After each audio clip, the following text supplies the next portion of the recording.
Are you guys in the mood for a real pick-me-up? Today I'm going to tell you how special God thinks you actually are.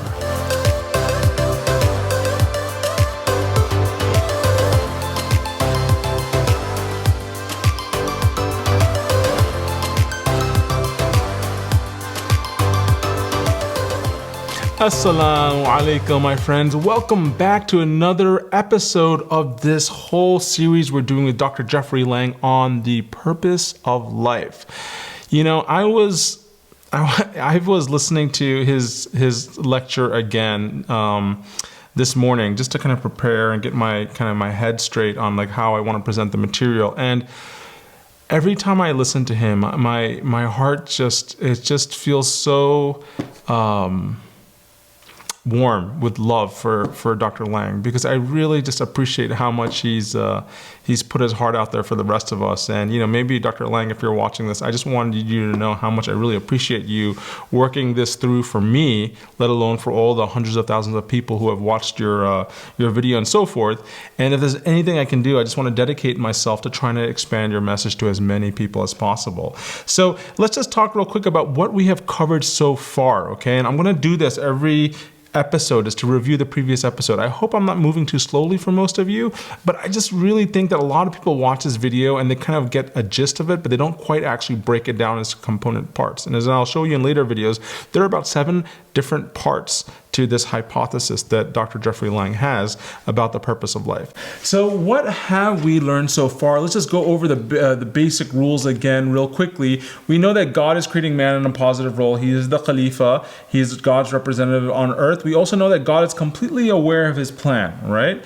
Now, the question is, we're starting to get into who are we? What makes us special? And right now, what we have covered so far is that God taught Adam the names. God gave Adam intellect, right? So man is a learning being. He can learn the names of things. He can pick up things. Now, this might seem obvious to all of us. And again, a lot of this might seem obvious, but it's so obvious we do take it for granted. There are beings that can't learn things. The angels themselves said, glory be to you. We don't know this stuff. If you don't tell us, we can't figure it out on our own. Man is able to learn what God is teaching him. So we are learning beings. Very important critical point right here. So what we're going to do now is go into what else makes us special by diving into the story of Adam with Dr. Jeffery Lang. And he taught Adam the names of all things. And then he placed them before the angels and said, tell me their names if you are right. Okay, you have this you have this natural question about this creation of mankind. Here, this mankind is a human being. This human creature is a learning creature. He has many intellectual gifts. Here, I'm going to place these things before you. Tell me their names if you are right about man. And what did the angels say? In the next verse they say, glory to you. We have no knowledge except what you have taught us. In truth, it is you who are knowing, the wise. وعلم آدم الأسماء كلها ثم عرضهم على الملائكة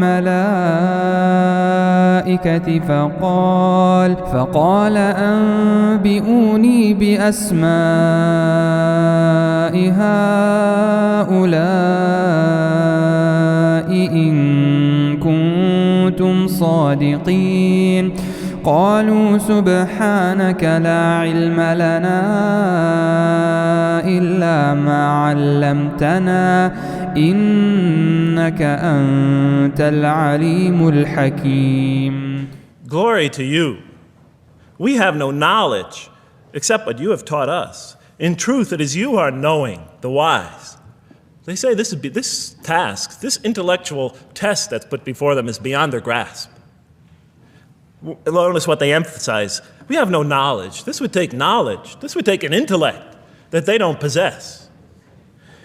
In truth, it is you who are knowing, the wise. You got it. It's easy for you. You have the knowing, the wise. You have knowledge. You have wisdom. But this would take knowledge and wisdom that is beyond us. And so in the next verse we read, and he said, "O Adam, tell them their names." And when he had told them their names, notice how it's just like it's nothing for him. For mankind, he has this phenomenal ability. And when he had told them their names, as if it's just a triviality for man. He names them. "Oh, Adam, tell them their names." And when he had told them their names, God said, "Did I not tell you that I know what is unseen in the heavens and the earth? And I know what you reveal and conceal?" So I'm pausing this video here just for a second because I want to just make sure we are all on the same page here, right? Because what we are seeing in this is that in this incredible scene, the angels are asking, why would you do this? They spread corruption, they spill blood and so forth, right?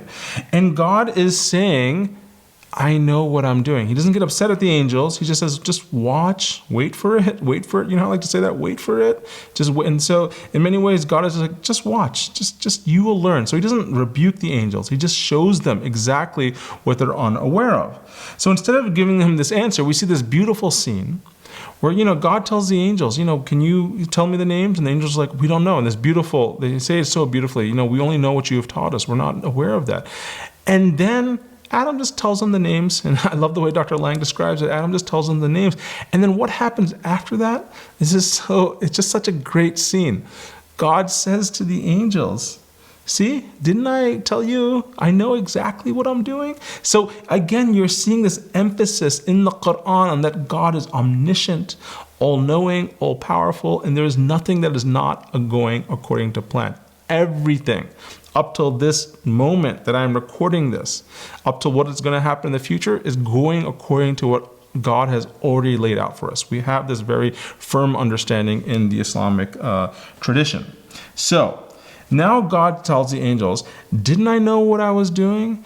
And I also know what you conceal and what you reveal. So he's telling the angels, I know what I'm doing, and I also know what you conceal and what you reveal. I know what you know and what you don't know. Is that what he's saying when he says, I know what you conceal and what you reveal? What does God mean by this? Let's see what Dr. Jeffery Lang has to say. And when he had told them their names, God said, did I not tell you that I know what is unseen in the heavens and the earth? And I know what you reveal and conceal? And he's clearly going back to the angel's question. Yes, you have these natural concerns about the creation of mankind. Yes, he could do these evil things. But look at this tremendous intellect he has. This is something you have overlooked that you haven't considered. And that's clearly the point of these verses. Even though I felt that the author didn't quite, it was as if I realized that he didn't misunderstand the story. He was taking one of the great stories in the history of humankind, one of the fundamental greatest stories in the history of mankind, and molding it and using it as a vehicle for an entirely original message. And God said, did I not tell you that I know what is unseen in the heavens and the earth? And I know what you reveal and what you conceal? In other words, didn't I tell you I know exactly what I'm doing? And then in the next, and didn't I not tell you that I know what you reveal and conceal? I looked at that. What question what did they reveal and what did they conceal?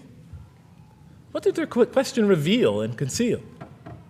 I thought about it for a minute. Oh, it's obvious. What did their question reveal? You just go back and look at the question.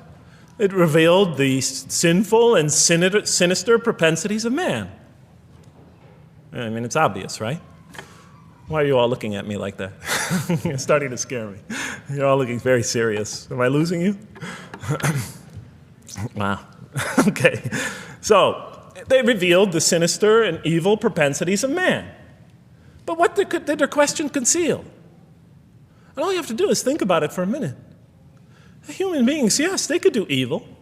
Yes, they could do wrong. Yes, they could create misery. But they could also do exactly the opposite. They could choose to do evil. They could choose to do tremendous good. They could choose to do tremendous violence. They could choose to show tremendous compassion.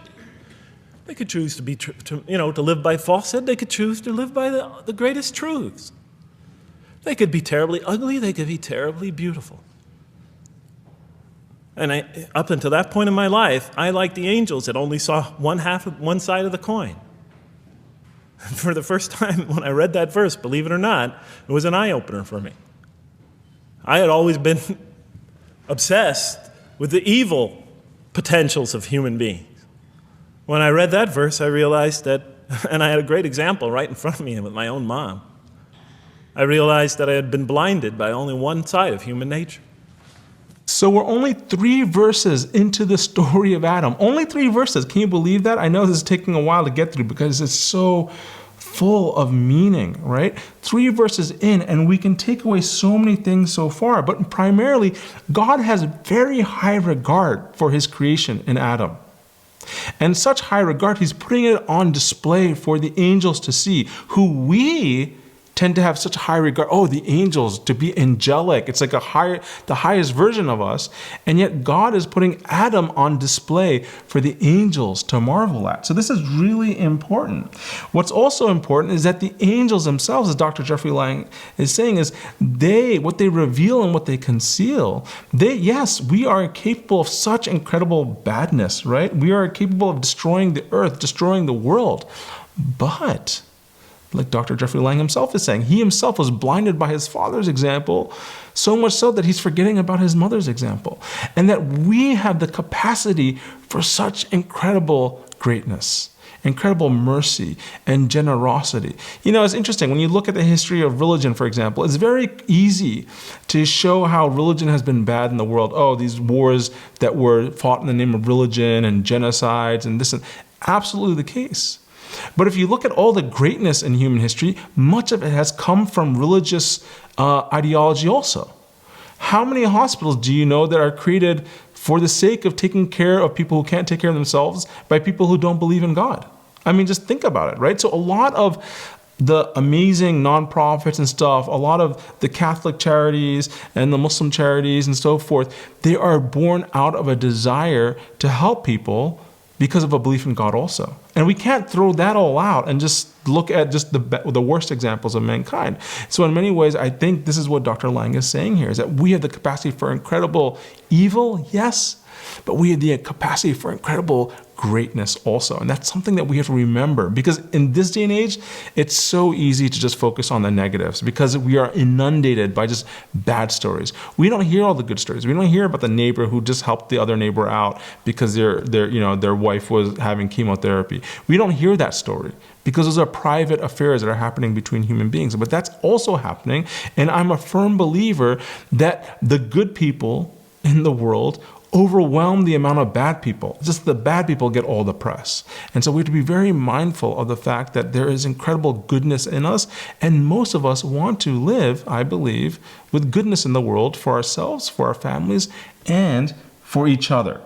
So anyway, we're going to kind of keep this discreet because the next episode, we're going to start diving into a whole new concept that we're adding on to this idea right here about the purpose of life. So we're going to be getting into the second unique characteristic of what makes man, human beings, so special. And now you're going to start seeing the broader equation to the purpose of life that Dr. Lang is figuring out here. So you got to hold on. I'm going to break it down for you so it's very crystal clear for you by the time we get to the very end. So hopefully this was helpful for you guys. Let me know if I'm going too fast for you or too slow for you, but again, I'm trying to keep this very discreet. You can always free to watch the entire video of Dr. Lang's at any time you want. I always just see myself as a TA trying to break down the professor's lectures into kind of more bite-sized pieces for the rest of you. So anyway, can't wait to see you guys in the next episode. Thanks so much for being a part of this. It really means a lot to me. I will see you guys soon, inshallah. Assalamu alaikum.